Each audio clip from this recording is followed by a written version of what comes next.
पावसाळ्यात अशी घ्या तुमच्या आरोग्याची काळजी.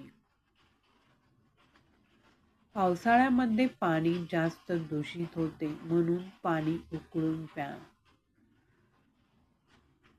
ताज्या भाज्या आणि फळांचा आहारामध्ये समावेश करा. बाहेरचे रस्त्यावरील अन्न खाऊ नका.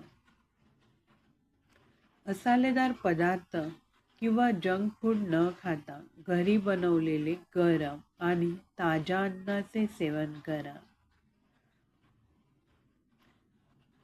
तुमच्या आजूबाजूचा परिसर स्वच्छ ठेवा. डासांपासून बचाव करण्यासाठी इतरत्र कुठेही पाणी साठू देऊ नका. बाहेरून आल्यानंतर किंवा जेवणाआधी तुमचे हात साबणाने स्वच्छ धुवा. शक्य असल्यास पावसात भिजणे टाळा. कपडे ओले झाल्यास ते त्वरित बदलून गरम आणि आरामदायी कपडे घाला. सर्दी, खोकला, ताप यांसारखी लक्षणे दिसल्यास दुर्लक्ष करू नका. दररोज पुरेशी झोप घ्या आणि झोपताना मच्छरदाणीचा वापर करायला विसरू नका. ताणतणाव दूर करण्यासाठी ध्यान आणि योगा करा.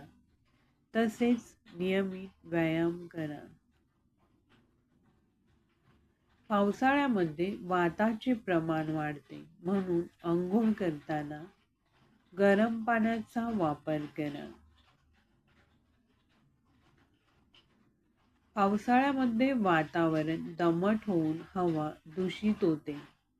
या दूषित हवेमुळे होणारे आजार टाळण्यासाठी घरामध्ये लिंबाची पाने, वेलखंड, सुंठ यांचा वापर करून धूप करावी. शरीरातील उष्णता टिकून राहावी म्हणून लिंबू पाणी प्या. प्रतिकारशक्ती मजबूत ठेवण्यासाठी व्हिटॅमिन सी युक्त फळांचा आहारात समावेश करा. आरोग्याला धोका न पोचवणाऱ्या हंगामी पदार्थांचा आस्वाद घ्या. तुम्ही खात असलेल्या अन्नाबद्दल सावधगिरी बाळगा. ॲलर्जी आणि विषाणूजन्य संसर्गाचे प्रमाण कमी करण्यासाठी तुमच्या दिनचर्येत हर्बल उपचारांचा समावेश करा. हा व्हिडिओ तुम्हाला आवडल्यास लाईक, शेअर करा. तसेच इन्स्पायर मराठी कॉर्नर या चॅनलला सबस्क्राईब नक्की करा.